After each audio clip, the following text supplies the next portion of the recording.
찍는데 토요일까지만 해도 느헤미야 설교를 오늘까지만 해야겠다라고 이렇게 생각을 했습니다. 근데 제가 이제 수요 예배 설교를 화요일 날 쓰는데, 화요일 날 쓰고 하루 연습을 하는데, 화요일 날 쓰는데 자꾸 요거를 빼고 나면은 또 어려울 수 있겠다. 요걸 좀 더 넣어야지 하고 이렇게 더 넣다 보니까 이게 안 끝나네요. 그래서 좀 커져버렸어요. 그래서 끊어가지고 오늘 또 좀 나눠서 좀 해야 될 것 같습니다. 그러니까 그렇게 양해해 주시고 이야기를 좀 진행하겠습니다. 느헤미야가 예루살렘 총독으로 와 있었습니다. 근데 그 임기가 끝난 거예요. 황제하고 약속한 임기가 끝나서 페르시아로 돌아갔는데, 돌아갔다 얼마 지나지 않아서 다시 온 겁니다. 왜 다시 왔을까요? 뭐 그 이유는 우리가 성경에 보다시피 가기 전에 개혁을 하고 갔단 말이에요. 근데 안반해도 그 개혁이 완수가 안 된 겁니다.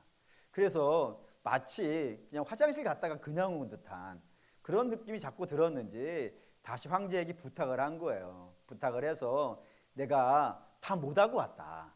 그러니 가서 마무리 짓고 올 수 있게 좀 도와달라 부탁했을 것이고, 황제가 그것을 허락함으로 인하여서 다시 예루살렘의 총독으로 부임하게 되는 겁니다.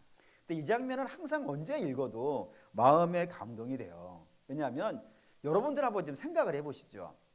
페르시아의 황제 옆에서 비서관하고 있는 게 낫겠어요? 아니면 황제에서 멀리 떨어져서 예루살렘에 총독으로 와서 거기에서 사마리아 총독 뭐 이런저런 뭐 사람이 와가지고 시비 걸고 싸우고 요러는 상태로 사는 게 낫겠어요? 총독이 낫겠어요? 아니면 황제 옆에 황제가 친히 사랑하고 애끼고 이뻐하는 비서관들이 있는 게 낫겠어요? 뭐 제가 강조하는 느낌이 다르잖아요. 예루살렘에 와서 총독을 하고 있는 것보다는 멀리 와서 황제가 보지도 못하는 곳이잖아요. 정치에 꿈이 없다면, 승진하는 것에 대한 꿈이 없다면 모를까, 이왕이면 좀 잘 나가려면 황제 옆에 있는 게 낫지, 거기 있는 게 대접받지, 황제에게서 멀리 떨어져 가지고 예루살렘에 와가지고 총독하는 것 그리 뭐가 그렇게 좋겠어요. 그런데도 불구하고 느헤미야는 다시 예루살렘에 왔다 이겁니다. 와서 또 싸워야 되는 거예요. 또 막 붙어야 되고 누가 와 시비 걸고 그걸 또 개혁을 해내야 되고 이런 상황이 있는 게 뭐가 좋겠어요. 사실 이게 예루살렘에 오는 게 참 불편하고 어려운 것입니다. 그런데도 불구하고 예루살렘에 다시 올 수 있었던 것은 느헤미야는 개인적인 꿈과 야망과 편안함보다는요, 하나님의 뜻이 더 중요한 것이겠죠. 그리고 하나님의 백성과 함께 고난당하는 것이 그에겐 더 영광스럽기 때문이겠죠. 근데 이런 사람이 하나가 더 있었다고 성경에 되어 있습니다. 한번 보시죠. 이 사람으로 얘기하죠. 히브리서 11장. 히브리서 11장 하니까 믿음장이라는 것 잘 아실 것이고, 그 믿음장 안에 성경을 이렇게 이 사람을 설명하는 예가 등장해요. 히브리서 11장 24절에서 25절. 11장 24절에서 25절 읽겠습니다. 믿음으로 모세는 장성하여 바로의 공주의 아들이라 칭함받기를 거절하고 도리어 하나님의 백성과 함께 고난받기를 잠시 죄의 낙을 누리는 것보다 더 좋아하고. 모세라는 사람 이야기하는데, 모세는 바로의 아들로 되어져 있어요. 그러니까 애굽의 왕자입니다. 왕자면 어떻게 살겠어요? 일단 좋은 옷 입고 좋은 음식 먹으면서 제 정도 돈도 많겠죠. 그리고 누가 와서 시비도 못 걸겠죠. 지나가면 다 대소신료들이 인사할 것이고, 뭐 편하게 살려면 얼마든지 편하게 살 수 있는 것 하나 아니겠어요. 그런데 그가 그 죄악의 낙, 그 편안하게 지내는 것, 하나님과 관계없이 하나님의 뜻이 있는데 하나님의 뜻과 관계없이 편안하게 지내는 것을 거절했다고요. 대신 그가 뭐를 택했다고요? 하나님의 백성들과 함께 고난받는 것을 택했다. 그거를 칭찬하고 있는 거예요.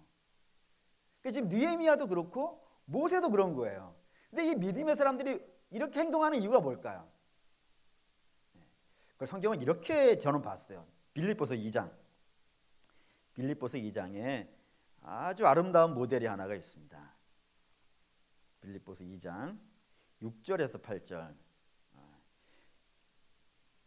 빌립보서 2장 6절에서 8절 읽겠습니다. 그는 근본 하나님의 본체시나 하나님과 동등됨을 취할 것으로 여기지 아니하시고 오히려 자기를 비워 종의 형체를 가지사 사람들과 같이 되셨고 사람의 모양으로 나타나사 자기를 낮추시고 죽기까지 복종하셨으니 그 십자가에 죽으심이라. 누구의 이야기예요? 우리 주님의 이야기잖아요. 우리 주님은 하늘에서 하나님과 동등된 분이라고요. 그러니 그분이 편하게 있고 싶으면요, 얼마든지 편하게 있을 수 있다니까요. 얼마든지 보좌 위에 앉아서 뭐 좀 이렇게 편안하게 이야기한다면 좀 폼나게 말 한마디로 모든 것을 다 해결할 수 있고 심판할 수 있고 책망할 수 있는 그런 영광의 자리에 앉아 계실 수 있다 이겁니다. 그런데 그렇게 하지 아니하시고 어떻게 했다고요? 종의 형체를 갖고 이 땅에 오셨다 이겁니다. 왜요? 하나님이 그걸 원하시니까. 성부 하나님의 뜻이니까. 그 성부 하나님의 뜻을 이루기 위해서 당신의 죄된 백성들, 죄악에 빠져있는 백성들과 함께 이 땅에 거하시고 종의 몸을 입고 같이 거하시고 그들을 위해 매를 맞고 조롱받고 천대받고 심지어는 십자가에 죽는 일까지 감당하시더라 이겁니다. 다시 말해서 우리 주님이 그런 거예요. 그러니 그 주님의 모습을 닮은 사람들도요, 그런 겁니다. 느헤미야가 그렇고 모세가 그런 거라 이겁니다. 그렇다면은 우리는 어때야 될까요? 수요예배 나오시는 분들 정도 되어진다면 신앙의 연수가 어느 정도 되신 분들이고 또 교회 생활도 할 만큼 하셨죠. 그래서 교회가 가지고 있는 뭐 이렇게 긍정적인 부분도 아실 것이고 교회가 가지고 있는 부정적인 부분도 아실 거예요. 그러니 편하게 지내려면 지내실 수 있죠. 욕 안 먹고 사실 수 있는 방법 아시잖아요. 교회를 열심히 다니고 신앙생활을 잘 하는데도 불구하고 욕 안 먹고 편안하게 누가 시비 걸지 않고 내가 이렇게 공격당하지 않고 편안하게 교회 다니고 신앙생활을 할 수 있는 방법을 아시죠? 모르시는 표정을 짓는 거는 그냥 연습하시는 거겠죠? 얼마든지 편하게 신앙생활을 할 수 있어요. 얼마든지 좋은 대접 받으면서 얼마든지 폼나는 자리에서 명령하면서 또 다른 사람 비판하면서 얼마든지 폼나게 신앙생활을 할 수 있는 방법도 다 아실 겁니다. 그런데도 그렇게 하면 안 된다는 거예요. 그렇게 하면 안 된다고. 왜요? 우리 주님이 안 그러시잖아요. 우리 주님이 그러시지 않고 주님을 닮은 주의 택한 백성들도 안 그랬다고요. 그럼 마땅히 우리도 이 땅에서 주님 잘 섬기는데 그 섬기면서 주님 명령 받아서요, 주님의 교회를 위해 희생할 수 있어야 돼요. 여기서 맡은 사역 이거 뭐 쉽지 않죠. 이게 어떻게 쉽겠어요. 안 하는 게 편한 거예요. 안 하면 욕먹을 일도 없다니까요. 안 하면 쉽다니까요. 그래서 뭐하러 그렇게 힘들게 해? 그냥 당신도 편하게 해 라는 소리 얼마든지 들을 수 있다니까요. 그런데도 주님께서 우리에게 당신의 교회를 맡기셨다니까요. 내 양을 치라. 그 양이 어떤 양이에요? 말 잘 듣는 양이 아니잖아요. 양 자체가 이미 각기 제 길로 가기를 익숙한 자들인데 그런 자들을 위해서 기도하고 사랑하고 돌보고 섬겨주고 세워주고 이끌어줘 가야 되는 그런 거를 우리 주님께서 우리에게 명하셨단 말입니다. 너희도 가서 그렇게 하라 하셨기 때문에 그 명령에 순종하다가 때로는 뭐 이렇게 어려움도 만나고 때로는 근심도 하게 되어지고 때로는 뭐 안 들어도 될 욕도 먹게 되어지고 막 이런 일이 발생된다 이거예요. 그런데도 불구하고 예수로 말미암아서 책망받는 것은 주의 백성들에게 영광 아니겠습니까? 주님과 함께 고난 당하는 것, 주님의 교회와 함께 시련 속에 있는 것, 믿음의 사람들이 그런 것들을 영광으로 알고 자기의 좋은 자리를 버리고 그쪽으로 온다니까요. 그러니 우리 사랑하는 믿음의 성도 여러분 바라고 원하는데 저와 여러분도 주님의 교회를 위해 지금까지도 희생해 오셨으니까 더 희생하시고 지금까지도 섬겨 오셨으니까 더 섬기시고 뭐 대접은 못 받더라도 때로는 그것 때문에 눈물을 흘리고 속상한 일이 있더라도 주께서 명하시는 자리에 충성을 다하실 수 있는 저와 여러분 되시기를 주의 이름으로 축원합니다. 그래서 온 거예요. 지금 느헤미야가 왔어요. 왔더니 이제 심각한 문제들이 막 산적해 있는 거예요. 어느 정도 하고 갔다라고 생각했는데 와 보니까 뭐 심각한 겁니다. 그래서 지난주에 봤어요. 성전에 누가 자리 잡고 앉아 있더라? 암몬 사람 도비아가 그 중요한 자리를 꿰고 차고 앉아가지고 성전에 그 대제사장이나 귀족들이나 이런 사람들을 좌지우지하면서 완전히 이스라엘을 엉망진창으로 만들어놨더라. 그걸 이제 느헤미야가 쫓아낸 것이 첫 번째 개혁이었고, 두 번째 개혁이 13장 10절입니다. 13장 10절 읽을게요. 내가 또 알아본즉 레위 사람들이 받을 몫을 주지 아니하였으므로 그 직무를 행하는 레위 사람들과 노래하는 자들이 각각 자기 밭으로 도망하였다라고 했습니다. 레위 사람들이 받아야 될 생활비가 제때 지급이 되지 않았다. 이게 이제 개혁의 내용으로 등장한다 이겁니다. 이 뭔 얘기를 하려고 이 이야기가 기록되었을까? 이걸 하려니까 여기서부터 길어진 거예요. 여기서부터 이 레위인 이야기를 하려다 보니까 이걸 전체를 깔지 않고서는 마치 제 느낌이 월급 좀 많이 주세요. 이게 될 것 같아가지고 내가 그건 내 자존심 상해서 못하겠다 이거예요. 그래서 넓혀서 이야기하도록 하겠습니다. 우선 이스라엘은 몇 개의 지파의 연합인가요? 대개는 12개로 알고 있는데 정확히 말하면 13개입니다. 13개의 지파예요. 원래는 야곱에게는 12아들이 있었는데 그 중에 요셉이 두 아들을 낳잖아요. 므낫세와 에브라임 두 아들을 낳아가지고 13개가 됐는데 하나님께서 하나는 빼라 그러신 거예요. 하나는 계수하지 말라. 뭐를 계수하지 말라고요? 레위는 계수하지 말라. 그래서 레위를 뺀 12개 지파하고 레위 지파까지 합치면 총 13개의 지파입니다. 근데 이 13개의 지파의 수 몇 명인지가 민수기라는 성경에 등장을 해요. 그때 이제 이 12지파 중에서 13지파 중에서 가장 많은 지파는 어디겠어요? 유다 지파입니다. 유다 지파가 몇 명이냐면 74,600명이에요. 많죠? 그러면 가장 적은 지파는 어느 지파일까요?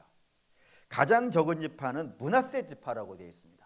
므낫세 지파가 32,200명입니다. 그러니까 유다 지파의 반 정도가 되는 거예요. 그런데 중요한 거는 이 유다 지파든 므낫세 지파든 제일 많은 유다 지파든 제일 적은 므낫세 지파든 이 수를 셀 때는 기준이 있었어요. 그 기준이 어디서부터일까요? 20세부터예요. 왜? 전쟁에 나갈 사람들을 뽑은 거란 말이에요. 전쟁에 나갈 사람을 뽑기 위해서 20세부터 뽑은 거란 말이에요. 계수한 거란 말입니다. 60세까지가. 그런데 레위 지파는 좀 달라요. 레위 지파 볼까요? 레위 지파 민수기 3장 39절. 민수기 3장 39절.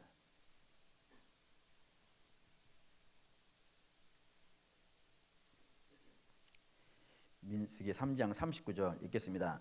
모세와 아론이 여호와의 명령을 따라 레위인을 각 종족대로 계수한즉 1개월 된 이상 된 남자는 22,000명이더라. 레위 지파 몇 명이라고요? 22,000명이라고. 그런데 22,000명만 해도 적죠. 이스라엘 12지파 중에서 제일 작은 지파가 므낫세 지파인데 그 므낫세 지파가 32,200명이니까 레위 지파가 그렇게 계수해도 적어요. 그런데 문제는 다른 지파는 몇 살부터? 20살부터. 레위 지파는요 1개월부터예요. 그러니 이게 엄청난 거 아니겠어요? 그러니까 다른 지파는 0살에서부터 20살까지를 뺀 거란 말이에요. 빼고도 그만큼인 거예요. 근데 레위 지파는 0살에서부터 20살까지 포함시켰는데도 불구하고 이거밖에 안 되는 거예요. 그러면 뭐 어마어마하게 줄은 거 아니겠어요? 그러면 이 지파들은 왜 레위 지파는 이렇게 적을까요? 상식적으로 최소한 제일 많은 지파와 제일 적은 지파 그 사이쯤 들어가야 될 것 같기도 한데 아니 20살, 0살에서 20살을 빼면 어쩌면 10,000명도 안 될 수 있는 그런 상황이 돼 있단 말이에요. 그게 왜 이렇게 줄어들었을까? 이걸 성경은 이렇게 설명합니다. 창세기 49장. 창세기 49장은 야곱이 죽을 때 그 자기들 아들 12아들에게 일일이 예언 기도를 해준 그런 내용이 49장에 등장을 합니다. 거기에 레위 지파는 5절에서 7절까지의 이야기가 등장해요. 여기 읽겠습니다. 시므온과 레위는 형제요 그들의 칼은 폭력의 도구로다. 내 호나 그들의 모의에 상관하지 말지어다. 내 영광아 그들의 집회에 참여하지 말지어다. 그들이 그들의 분노대로 사람을 죽이고 그들의 혈기대로 소의 발목 힘줄을 끊었음이로다. 그 노여움이 혹독하니 저주를 받을 것이요 분기가 맹렬하니 저주를 받을 것이라. 내가 그들을 야곱 중에서 나누며 이스라엘 중에서 흩으리로다라고요.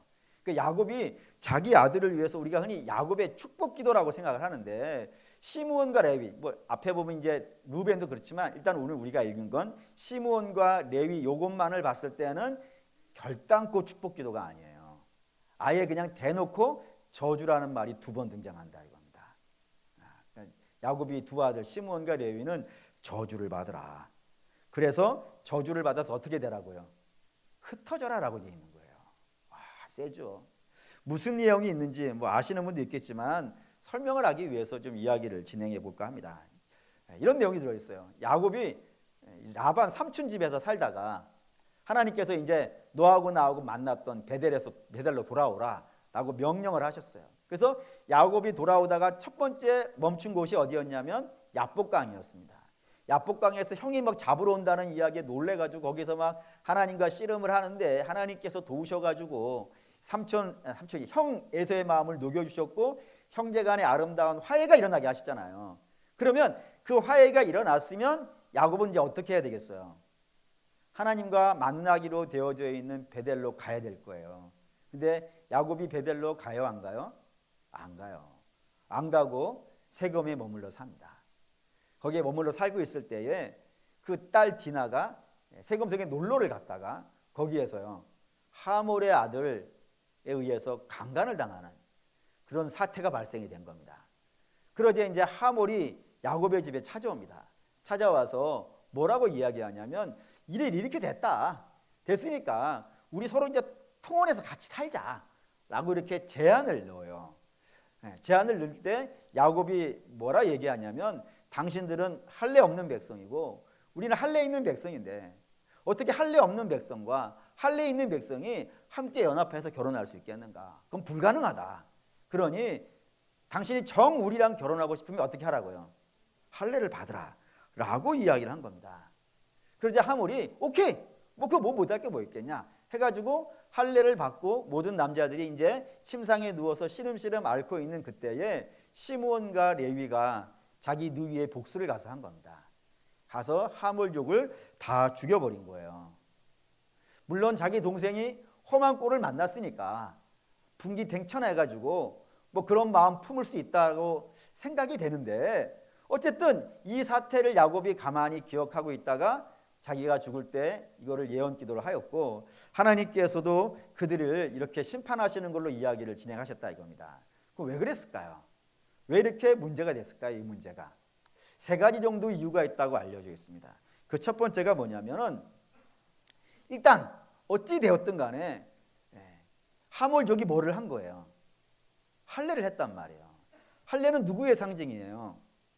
하나님 백성의 상징이에요. 그러니까 이거 어쨌든 간에 야곱의 청을 듣고 하몰족이 할례를 행했다는 것은 이스라엘에게 들어왔다는 것 아니겠어요? 그러면은 이들을 심판하려면 최소한 누구의 명은 받아야 돼요? 아니 우리 잘 알고 있다시피 사울이 다윗을 죽이려고 무진장 애를 써요. 근데 다윗이 사울을 죽일 수 있는 기회를 만났다니까요. 그때에 다윗이 죽이지 못한 이유가 있어요. 뭐 때문이에요? 하나님의 기름 부음 받은 자를 내가 어떻게 함부로 하냐 이거예요. 그런데 지금 하몰족은 어찌 되었든 간에 하나님의 백성이 가져야 되는 그런 상징을 가지고 있어요, 안 가지고 있어요? 가지고 있단 말이에요. 그러면 이들을 심판하려면 최소한 누구의 허락은 받아야 되는 거예요? 하나님의 허락은 받아야 되지 않겠어요? 근데 하나님의 허락도 받지 않고 자기의 분노를 토해버렸다 이거예요. 이게 첫 번째 심각한 문제가 된 겁니다. 두 번째는 복수의 방법으로 택한 그 방법에 문제가 있는 겁니다. 그 복수를 뭘로 행한 거예요? 할례로 했다 이겁니다. 이건 이런 느낌이에요. 예를 들어 어떤 사람이 둘이 결혼하는데 한 사람은 불신자고 하나는 성도예요. 근데 뭐 결혼하면 안 되겠어. 그래서 당신이 우리의 집과 사돈을 맺기를 원한다면 당신도 예수 믿어라. 그래서 와서 세례를 받으면은 6개월간은 지나야 될 것 아니겠어요. 6개월 동안 신앙생활 잘하고 세례를 받으면 우리가 결혼을 하겠다. 그 사람이 오케이 뭐 하겠습니다 해가지고 6개월 신앙생활 잘하고 위에 올라와서 세례를 받는 중이에요. 그래서 제가 머리에 손을 놓고 성부, 성자, 성령의 이름으로 세례를 하는데 칼로 찔러버린 거야. 어떻게 되겠어요, 여러분? 이 예배당이 심각한 거 아니겠어요? 주의 거룩한 제단이 피로 물들었으니까 앉아 계시는 여러분들은 다 놀라겠죠. 뭐 그 예배가 되겠습니까? 뭐 난리 나겠죠. 그런 상황을 만들었다 이겁니다. 심각한 겁니다. 할례를 가지고 거룩한 할례예요. 하나님이 할례를 명하셨을 때는 너희는 이 족속들과 다른 사람이 되어야 된다라는 표시로 준 거란 말입니다. 근데 그 다른 표시를 가지고 있는 자가 이렇게 하나님의 할례를 가지고 복수를 행한다. 이거 심각한 겁니다. 세 번째는 이후에 어떻든 간에 하몰 족속은 야곱의 요청을 받아들인 거예요, 안 받아들인 거예요? 받아들인 거예요. 근데 받아들였기 때문에 죽은 거라 이겁니다. 다시 말 반대로 이야기해서 저들이 안 받아들였다면요, 안 죽었겠죠. 또는 받아들이고 나서도 그거 안 해 하고 그 약속을 안 지켰다면요, 안 죽었을 겁니다. 그냥 오히려 야곱 쪽 우리보다 훨씬 적은데 무시해 라고 했으면 문제되지 않는 거예요.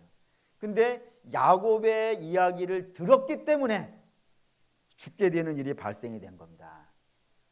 그런 이야기들이 이제 앞으로 가나안 사람들 사이에 퍼지겠어요, 안 퍼지겠어요? 이스라엘 저 야곱 족속하고 뭐를 계획하면 저들은 복수를 하는 족이야. 저들 말 들어주면 안 돼. 저들을 가까이 지내면 안 돼. 이런 소문이 나지 않겠어요? 야곱의 말을 들었기 때문에 하몰족이 다 죽어버렸으니까 어느 가나안 족속들이 더욱이 가나안은 원주민이 있단 말입니다. 가나안족이 원주민이고 야곱족은 뭐예요? 이주민이에요. 이주민이 원주민 사이에 들어가서 지금 겨우 비집고 살아가고 있는 중이란 말입니다. 하나님의 도우심이 아니면 거기 살지도 못했는데 하나님이 도우셔가지고 거기서 겨우겨우 살아가고 있는 중이란 말이에요. 그런데 그들에게서 미운 털이 박혀버리면 어떻게 되겠습니까? 어디가 상대를 해주겠어요? 그래 거의 죽게 되어진 일이 발생된 겁니다. 근데 하나님께서 도우셨죠. 하나님께서 도우셔가지고 어떠한 가나안 족속도 야곱에게 공격하지 못하도록 하나님이 막아주셨어요. 막아주셔서 야곱이 세겜을 떠나가지고 어디로 와요? 베델로 온다 이겁니다. 하나님이 안 도와주셨으면 야곱은 거기에서 죽었을 거라 이거예요. 근데 그거를 이제 야곱이 기억하는 거예요.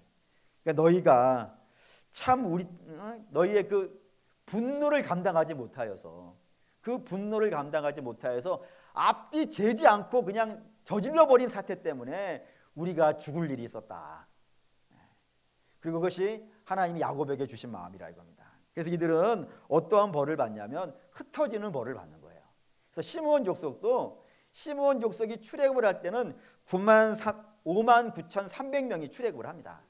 근데 가나안 들어갈 때는요 22,000명으로 줄어듭니다. 반토막이 나요. 반토막 더 없어져 버리는 그런 일이 시므온 족속에도 일어난다 이겁니다. 레위 족속도 마찬가지고요. 심각하게 그들이 이제 흩어져서 거의 소멸되어지는 상태까지 이르게 된 겁니다. 그런데도 불구하고 저들이 소멸되지 않은 거예요. 어떻게 해서요? 은혜예요, 은혜. 그러니까 하나님이 손 털어보시고 저들은 죄인이야.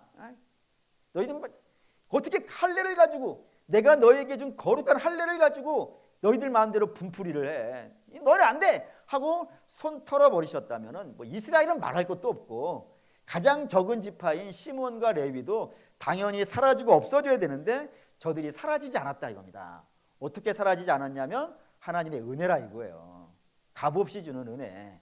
그 은혜의 단편을 한번 볼게요. 신명기 민수기 18장 20절 18장 20절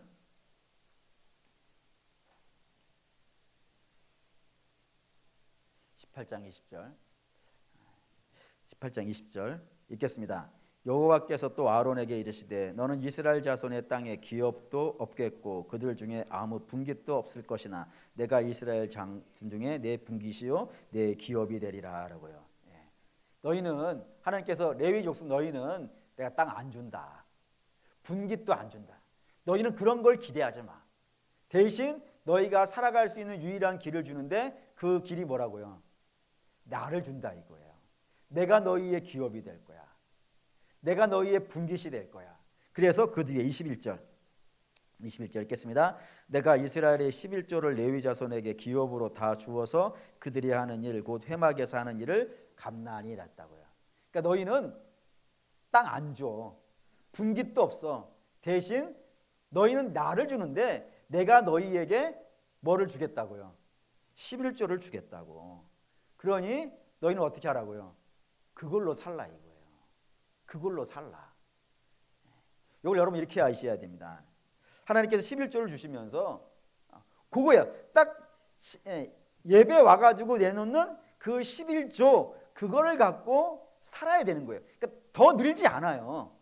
더 늘지 않아요. 그러니까 하나님이 레위 지파에게는 이렇게 하시는 거예요. 내가 주는 것만 갖고 살아야지 분에 넘는 욕심 품지 말라고. 너희는 분에 넘치는 욕심 품지 말고 내가 주는 거 요거 농사는 그렇잖아요. 농사는 잘 되면 풍년이 돼가지고 30배, 60배, 100배가 된단 말이에요. 근데 하나님이 레위 지파에 내가 11조를 줄 테니까 요것만 갖고 살아 라고 하면서 분에 넘치는 욕심을 품지 말라 그런 거란 말입니다. 주어진 환경에서 살면서 하나님 섬기고 그리고 너희에게 11조를 내는 그런 백성들을 잘 신앙으로 인도해서 그렇게 살아야지 그렇게 이상 분에 넘치는 마음을 갖지 말라 그러신 거예요. 11조를 주시면서.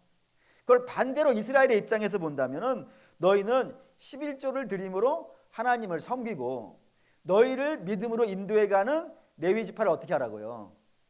그들이 살아갈 수 있는 방편을 마련해 주라.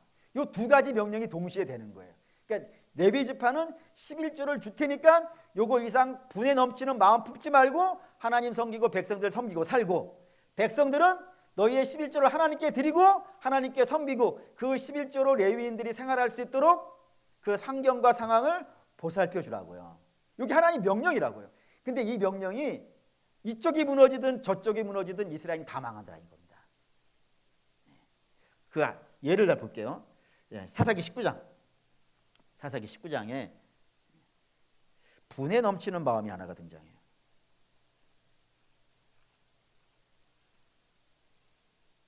19장 1절. 19장 1절. 사사기 19장 1절 읽겠습니다. 이스라엘의 왕이 없을 그때에 에브라임 산지 구석에 거류하는 어떤 레위 사람이 유다 베들레헴에서 첩을 맞이하였더니 이야기의 시작 레위인이 첩이 있더라라는 이야기로 시작이 되고 있다 이겁니다. 여러분 우리 분명히 아셔야 되는 것은 성경에 하나님께서 정하신 결혼의 원칙은 남자 하나에 여자 하나예요. 이건 뭐 틀림없는 성경의 선포입니다. 하나님의 명령이에요. 그렇기 때문에 이런 말 하면 꼭 물어보시는 분이 있어요. 목사님 아브라함도 부인이 몇 명이고 또 다윗도 부인이 몇 명이고 솔로몬이 같이 1000명까지는 안 되더라도 몇 명은 있을 수 있지 아니하겠습니까? 라고 물어보신 분이 제가 이때까지 목사를 하는 중에 두 분인가를 만난 적이 있어요. 근데 여러분 아브라함과 다윗이 믿음의 조상인 건 틀림이 없습니다. 근데 믿음의 조상이라 해서 그들이 옳다 그런 것은요? 아닙니다. 그건 잘못된 것이고 그들이 악하기 때문입니다. 그들이 죄인이기 때문에 그런 일을 저지른 것이지 하나님이 아브라함에게 너 부인 몇 둬도 된다. 다윗에게 부인 몇 둬도 된다. 이렇게 말씀하신 예가 없어요. 무조건 성경의 결혼의 원칙은 남자 하나에 여자 하나입니다. 이건 뭐 틀림없는 원칙이에요. 근데 일반 백성들도 그래야 돼요. 근데 하물며 하나님을 섬기고 이스라엘을 믿음으로 이끌어가야 되는 레위 지파라면 말해 뭐 하겠습니까? 저들은 더 올바른 기준을 세워야겠죠. 더 올바른 기준을 세워서 이렇게 하셔야 됩니다. 여러분 그 나쁜 것입니다. 그 잘못된 다윗이 했다고 옳은 거 아닙니다. 그거 아브라함이 했다고 맞는 거 아닙니다. 그거 틀린 겁니다. 이게 맞는 겁니다라고 하면서 보여줘야 되는 부분들이 있다 이거예요. 그런데 레위에게 첩이 있다. 분에 넘치는 거라 이겁니다. 하나님이 정하신 그 원칙을 넘어갔다 이거예요. 그러니까 레위 지파가 넘어갔으니까 백성들에게 올바로 이야기할 수 있겠어요, 없겠어요? 못하는 거지. 잣대가 흔들려 버렸는데, 잣대가 흔들렸는데 어떻게 그 잣대로 백성들을 재가지고 이렇게 하십시오라고 이야기를 할 수가 있겠어요? 그러니 이스라엘의 상황이 어떻겠어요? 그 뒤에 그건 난리 나는 거 아니겠어요? 뒤에 이런 얘기 등장하잖아요. 레위에게 첩이 있었는데 그 첩 데리고 왔다 오는 중에 베냐민 지파의 지경에 들어갔다가 거기서 이런 아주 그냥 온갖 잡것들이 다 와가지고 내놔라. 그때 레위 첩 내줬더니 레위 첩이 밤새 윤관 당하고 그 다음날 아침에 뭐 누워져 말로 다 하기에 창피할 정도 일이 벌어진다고요. 그리고 그 레위가 그 죽은 첩의 몸을 12조각 나눠가지고 이스라엘 사방 군대에 보내고 그래서 열받은 이스라엘이 다 모여가지고 전쟁을 치러가지고 베냐민 지파 한 족속들이 거의 절멸했는데 겨우 남은 600명 갖고 그 600명이 나머지 이스라엘 여자들 다 도쌈에 가가지고 애 낳고 그 해가지고 사울 나오고 이러잖아요. 심각하죠. 그 이야기의 시작이 어디서부터라고요? 레위인이 분이 넘치는 생활부터 시작됐다 이거예요. 그러니 심각한 겁니다. 그럼 반대의 경우도 볼까요? 반대의 경우 이스라엘이 레위인을 돕지 않았을 때, 섬기지 않았을 때, 사사기 17장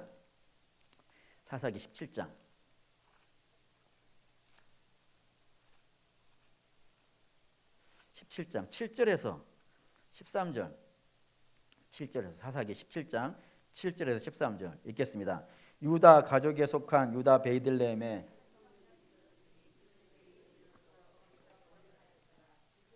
거류할 곳을 찾고자 하여 그 성읍 유다 베들레헴을 떠나 가다가 에브라임 산지로 가서 미가의 집에 이르매 미가가 그에게 묻되 너는 어디서부터 오느냐 하니 그가 이르되 나는 이로써 거류할 곳을 찾노라 하느니라. 미가가 그에게 이르되 내가 나와 함께 거류하며 나를 위하여 아버지와 제사장이 되라. 내가 해마다 은열과 의복 한 벌과 먹을 것을 주리라 하므로 그 레위인이 들어갔더라. 그 레위인이 그 사람과 함께 거주하기를 만족하게 생각하였으니 이는 그 청년이 미가의 아들 중 하나같이 됨이라. 미가가 그 레위인을 거룩하게 구별하며 그 청년이 미가의 제사장이 되어 그 집에 있더라. 이에 미가가 이르되 레위인이 내 제사장이 되었으니 이제 여호와께서 내게 복 주실 줄을 아노라 하니라. 여기 이제 미가라고 하는 사람이 처음으로 이스라엘 진중에 우상을 세우고 있는 장면이에요. 근데 그 이야기가 뭐로부터 시작된다고요? 레위인이 거주할 곳을 찾지 못했다 이겁니다. 생활이 안 된다 이거예요. 생활이 안 돼서 돌아다니다가 미가에게서 가서 해마다 은열과 의복 한 벌, 많지 않은 돈입니다. 큰 돈이 아니에요. 그거에 거기에 머물러 살 정도면 평소 생활이 이게 안 된다는 것 아니겠어요. 그게 안 되니까 돌아다니고 있었는데 미가가 요거 준다고 하니까 그거에 홀딱 넘어가 가지고 레위인이 우상 숭배를 미가의 집에 시작했다는 겁니다. 그런데 이 일이 어떻게 커지냐면 그 뒷장에 단지파도 이제 헤매기 시작합니다. 헤매다가 살 곳을 찾다가 찾지 못해 가지고 북쪽으로 올라가다가 미가의 집에 오게 되는 거예요. 미가의 집에 왔다가 거기에서 레위인이 제사장 하고 있는 거 본 겁니다. 그래서 이제 그 제사장에게 얘기하죠. 그 레위인에게 당신이 우리와 함께 가서 우리의 제사장이 되라. 그랬더니 나는 이미 이 미가에게 고용된 사람인데 어디 가겠냐 했더니 단지파가 그래요. 자, 그거는 미가는 개인이고 너 개인 제사장 할래? 아니면 한 지파의 제사장 할래? 보시죠 그냥. 사사기 18장 4절. 18장 4절. 사사기 18장 4절 읽겠습니다. 그가 그들에게 이르되 미가가 이러이러하게 나를 대접하고 나를 고용하여 나를 자기의 제사장으로 삼았느니라 하니 15절. 그들이 그에게 이르되 청하건대 우리를 위하여 하나님께 물어보아서 우리가 가는 길이 형통할런지 우리에게 알게 하라 하니 그 제사장이 그들에게 이르되 평안히 가라. 너희가 가는 길은 여호와 앞에 있느니라 합니다. 단지파한테 얘기를 해주는 거예요. 그리고 그 뒤에 이들이 그럼 당신 우리랑 같이 가자 해가지고 단지파의 제사장이 됩니다. 한 지파가 우상으로 쏠딱 넘어가는 일이 시작했다고요. 그리고 이거를 하나님께서 심판하셔가지고 이 사사기 18장 뒤로는 단지파는 성경에 나오지 않습니다. 지파 자체가 사라져버리는 거예요. 그런 일이 되어지더라 이겁니다. 그런 이야기의 시작이 뭐에서부터 시작됐다고요? 레위인이 거류할 곳을 찾지 못해서 돌아다니는 데부터 시작됐다고요. 생활비를 얻지 못하는 데서부터 시작됐다고요. 그러니 레위인이 자기에게 주어진 분 이상을 품고 욕심대로 살아가더니 결국엔 이스라엘이 망하고, 그리고 레위인이 적당한 대접을 받지 못하는 것으로 인하여서 돌아다니는 걸로 인하여서 한 지파가 사라져버린 일이 뒤에 연속으로 붙어오더라는 겁니다. 그 망하는 이야기의 시작을 이렇게 성경이 설명을 하고 우리에게 알려주더라 이겁니다. 그러니 레위인이 어떻게 서 있느냐는 것은 이스라엘 지파 내에서 굉장히 중요한 문제가 되는 겁니다. 근데 그런 일들이 이 느헤미야에서 있었다는 거예요. 느헤미야 보시죠. 이제 느헤미야 13장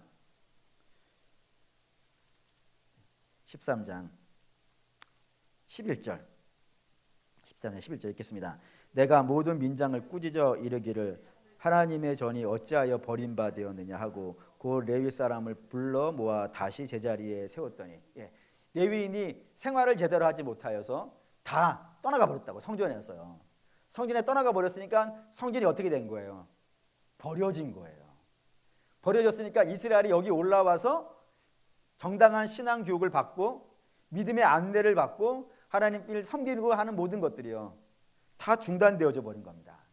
이게 느헤미야가 없었던 그 시간 사이에 일어난 일이라는 거예요. 그래서 느헤미야가 돌아왔더니 성전은 버려진 거예요. 레위인은 다 도망가 버린 거예요. 생활하겠다고. 그래서 이스라엘 신앙이 엉망진창이 되어버린 겁니다. 그래서 민장이라고 불리는 것은 이제 한 가정의 가장들이에요. 한 지파의 족장보다는 좀 적고 어쨌든 한 가문의 대장들이에요. 그러니까 11조를 정식으로 바치는 자들이라 합니다. 그들을 다 불러가지고 너희들 11조 똑바로 내라 라고 명령을 했고 그 명령을 받아가지고 이 모든 이스라엘 족속들이 11조를 온전히 내기 시작한 겁니다. 15절 아닙니다. 12절 읽겠습니다.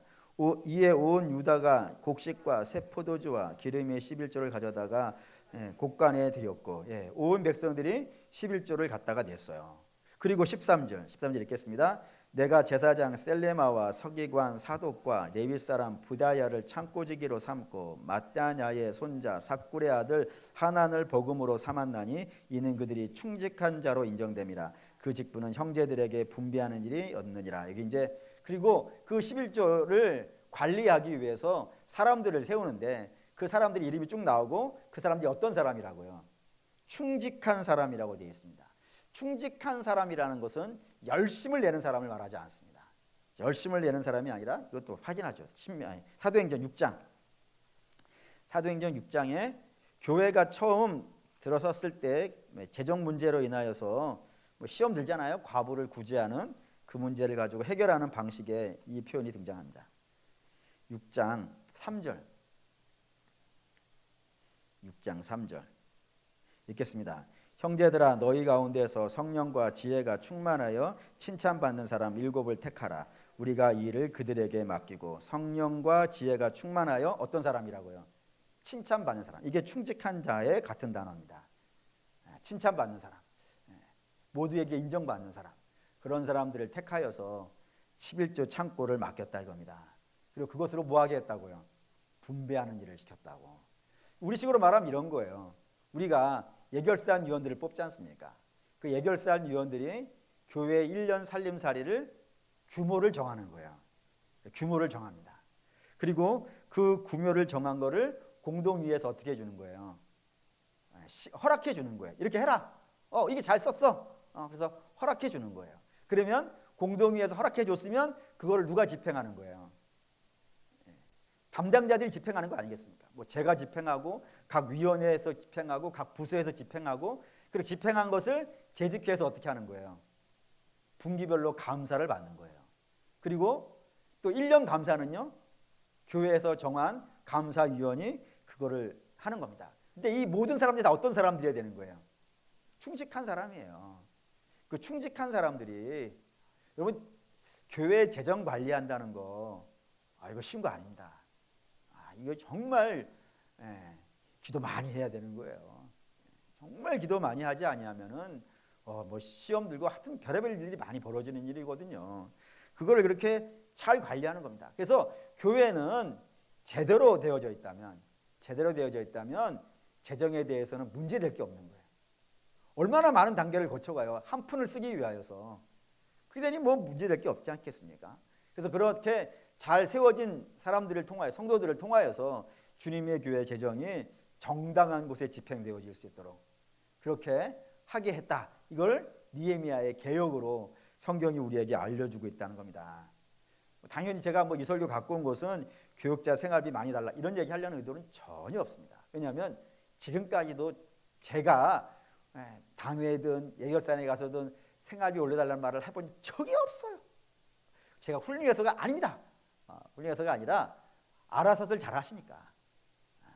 알아서들 잘하시니까 굳이 제가 이야기하지 않아도 알아서 잘 규모 있게 하시니까 제 그분에 대해서는 걱정하지 않습니다. 단 이제 제가 걱정하는 거는 제가 분에 넘치는 욕심을 품지는 않을까. 분에 넘치는 욕심을 품어가지고 이게 쉽지는 않더라고요. 자꾸 욕심이 들어오더라고요. 이게 있으면 이게 될 텐데, 이게 있으면 이게 될 텐데 막 이런 계산을 하니까 분에 넘치는 욕심들이 품어지는 하기는 하는데 어쨌든 주님의 교회를 맡은 교육자는 분에 넘치는 욕심을 품어가지고 헛된 망상에 사로잡혀가지고 주님의 교회를 시험 들게 하는 일은 결단코 해서는 안 됩니다. 목회자는 반드시 항상 얘기하죠. 교회가 목회자들을 위해서 있는 게 아니고 하나님께서 주님의 교회를 위해서 목회자들을 보내시는 거거든요. 그러니 이건 정당한 겁니다. 분에 넘치는 욕심 품지 말고 믿음으로 주님의 교회를 잘 섬기는 것, 이게 이 시대의 레위인이라고 할 수 있는 교육자들이 가져야 되는 몫입니다. 반면에 성도는요, 정당한 11조를 하셔야 됩니다. 정직한 11조를 하셔야 됩니다.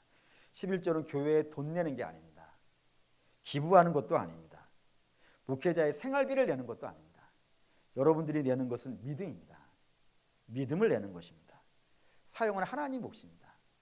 그러니까 이게 잘 사용되어졌느냐 안 사용되어졌느냐는 것은 내시는 분이 판단하는 몫은 아닙니다. 여러분의 몫은 내시는 거예요. 내시라는 말에 시험 들지 않기를 바랍니다. 성경이 내라고 했으니까 내야죠. 할렐루야. 여러분 내시는 거예요. 그리고 집행은 집행자의 몫이고 감사는 감사자의 몫입니다. 근데 집행자가 잘못 사용하면은 하나님이 그를 심판할 겁니다. 저는 그걸 믿습니다.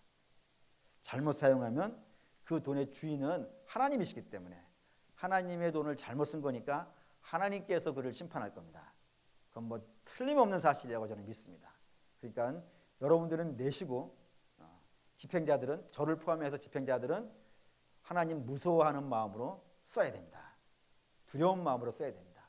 반드시 하나님께서 안 낸 자는 안 낸 것으로 심판하실 것이고 잘못 사용한 자는 잘못 사용한 것으로 하나님이 심판하실 거예요. 그래서 주님의 재정이 흐트러지지 않게 하나님께서 역사하실 것이니까 사랑하는 우리 믿음의 성도 여러분, 우리 각자의 몫을 잘 합시다. 그게 개혁이었던 거예요. 없는 거 만들어내는 게 아닙니다. 없는 것 만들어내는 게 아니라 하나님이 하라는 대로 하는 겁니다. 그게 성경은 개혁으로 등장하고 있는, 하나님이 하라고 하는 걸 안 하고 있기 때문에 그걸 하게 하는 것이 개혁이었다 이거예요. 그러면 우리는 하나님이 하라고 하는 걸 잘하는 것으로 해야죠. 그래서 저는 그래서 그런지 몰라도 좀 보수가 좋아요. 이 생각하지 마세요. 잘하고 있는 걸 지키는 게 보수예요. 잘하고 있는 걸 못하니까 개혁해서 뒤집는 거 아니겠어요. 개혁해서 뒤집어지지 않으려면은 지금 하고 있는 거 어떻게 하면 되는 거예요. 잘하고 있으면 되는 거예요. 그래서 저는 저의 몫을 잘하고 여러분은 여러분의 몫을 잘해서 우리 하나님께서 잘했다 칭찬받는 주님의 교회 되시기를 주의 이름으로 축원합니다. 아멘. 기도하겠습니다.